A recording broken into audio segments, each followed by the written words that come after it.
you had talked about um, your fascination with Rudolf Steiner when you were younger, and how that was kind of a bridge between your Eastern practices and the more Western tradition, and Yeah, primarily. I want to say it was what, the early 1900s when he had his quote unquote gnosis, where he yeah, when he yeah. witnessed the Christ, and I mean that also ties in with the mystery of Golgotha as well. So just to kind of give us an explanation, can you go on about kind of his vision of Christ and how Christ relates to human evolution? Yeah, I mean, when I was a young, I must have been about 11 or 12. I obtained a copy of Rudolf Steiner's Knowledge of Higher Worlds and Its Attainment, and that book completely transformed my life and my reality. To this day, I think it's one of the most important books ever written. Is from a spiritual, and that has different distinct spiritual practices, and he describes the chakras and his idea of spiritual science. And obviously, growing up in a kind of a loosely Christian, mystical Christian, Catholic background, the symbols of Steiner were very easy for me to wrap my mind around. Mm-hmm. They were very steeped in Christian ideas, and I was absolutely fascinated with his idea of the Christ idea of where Golgotha. He referred to it as the mystery of Golgotha, the actual death, the physical incarnation and death, and the blood actually having to be shed and soaked into the earth plane. That as a result of that, the actual esoteric environment, the earth change, and was going to allow humans to evolve to a different level now. He didn't necessarily see Christ as some type of savior saving people. It was more that Christ came to transform the environment. This Christ being, this Christ consciousness came and transformed the environment, and after that, humanity could evolve into a different level. And that I found that very inspiring. Um, and I found his whole entire body of work, his ideas on eurythmy, biodynamic farming, and of course anthroposophic medicine, which to this day is very inspiring to me. It was such a diverse, eclectic body of work that was so powerful, and that really inspired me. So let me ask you, how do you think, I guess, his perception of Golgotha then kind of relates Christ to the development of the solar body? And definitely correct me if I'm wrong here. I'm just going off some general assumptions. I haven't prepared anything, but the way I look at it, the tradition related to the creation of the solar body or the solar mind is that it breaks you free from the cycle of reincarnation, and it preserves your personality within the etheric or the afterlife. Um, and I've always felt that the death of Christ and the resurrection was really his solar body coming back. He had conquered death through conquering that cycle of reincarnation and establishing himself purely as a spiritual being, and coming back and kind of showing that pathway. Yeah, I would, that's definitely accurate, and I think one of the most fundamental ideas about what Steiner would refer to as the mystery of Golgotha is that the earth plane, and in particular the physical human body, provides a extremely unique opportunity for the evolution of the soul, which is radically distinct from any other dimension, which is radically distinct from any other planetary realm, and that as a result of this transformation of the flesh, an alchemical environment of the flesh and the blood, which of course we know went on to become the sacraments, the body and the blood. They become literally, it wasn't a seeking of transcendence from this world. If in many ways it was actually a sinking into this world, Mm-hmm. and actually embracing of the flesh, embracing of the blood.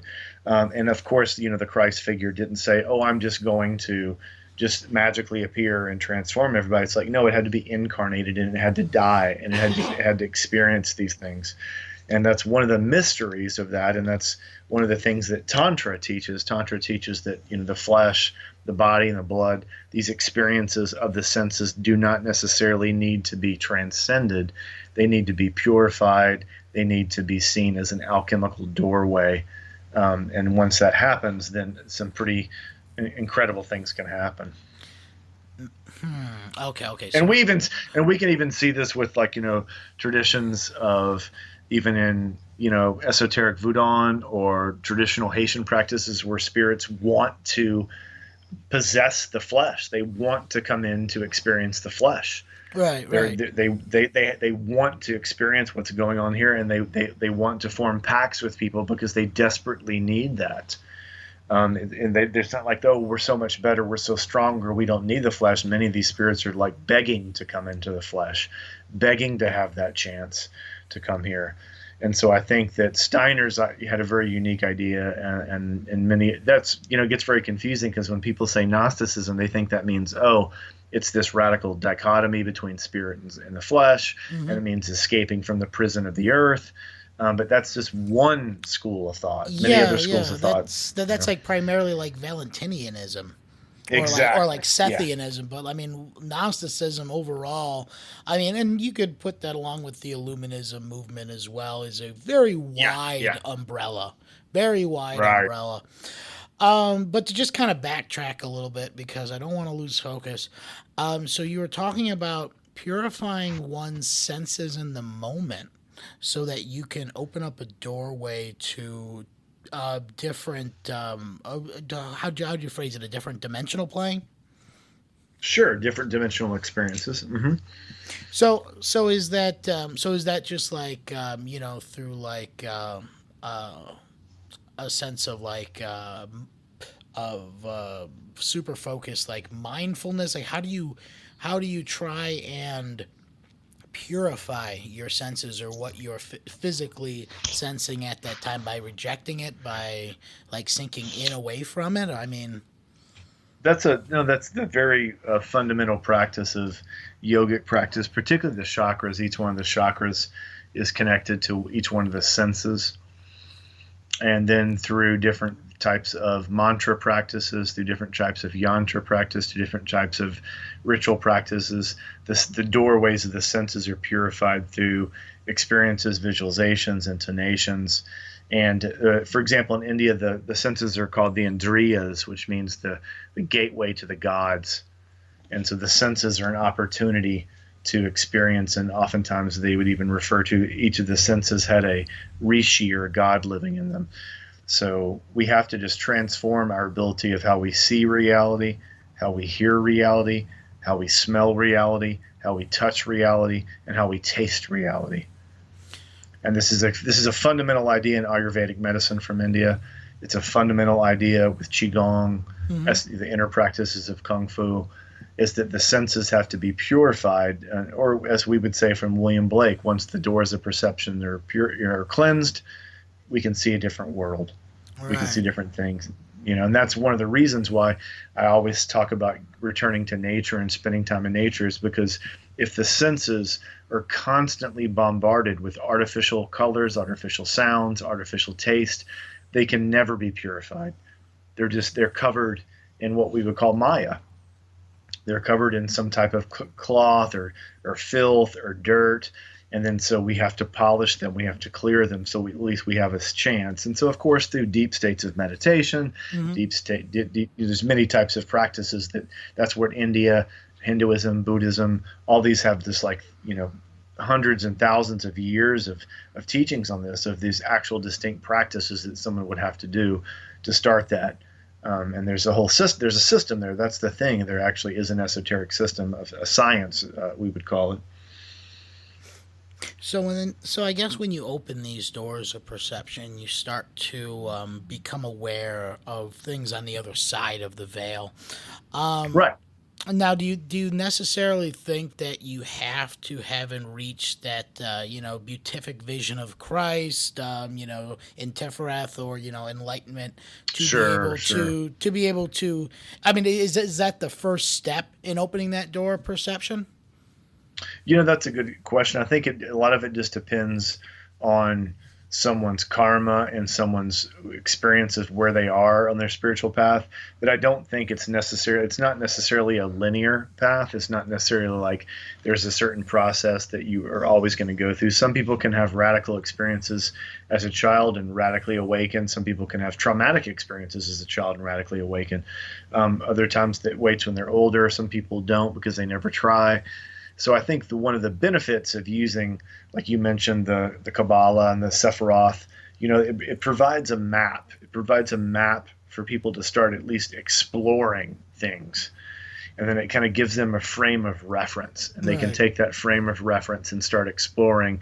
But oftentimes that once they, we know the map is not the territory, right? Once we kind of go off into those realms, we can see, oh, wow, okay, I thought it was going to be this way, but it's really that way. So I think that's one of the reasons why we always want to encourage people to have some kind of system, right? If they don't like Hinduism or if they don't like Buddhism, then at least have some kind of organized system that is giving them some type of structure to begin with. And then once they have that structure, then they start to, like you mentioned earlier, then they actually have their own personal experiences. Then they can actually start to understand the nuance of that, talk to others. But until someone has a direct personal experience, it's just words on a piece of paper. It's just a book on the shelf, and they have to try that. They have to try something. They have to follow some kind of path. And I think a lot of people, they'll say things like they don't have a teacher, they don't have a path to follow. But in this day and age, our access to information and teachers, and it's just overwhelming. Yeah. To this day, it just shocks me to this day what I can walk into a used bookstore and find on the shelf that when I was 19, I had to be on a microfiche in a basement searching that hopefully someone had translated it, that I could maybe find it if I was lucky, and then maybe go to India and maybe find someone who could get me the translation of the book. It was such a journey, right? Yeah. And then now it's just people just can download it instantly, and they complain that they don't have a teacher, it's too hard, or I have to drive 2 hours to meet with someone. So that goes back to discipline, like you were saying earlier.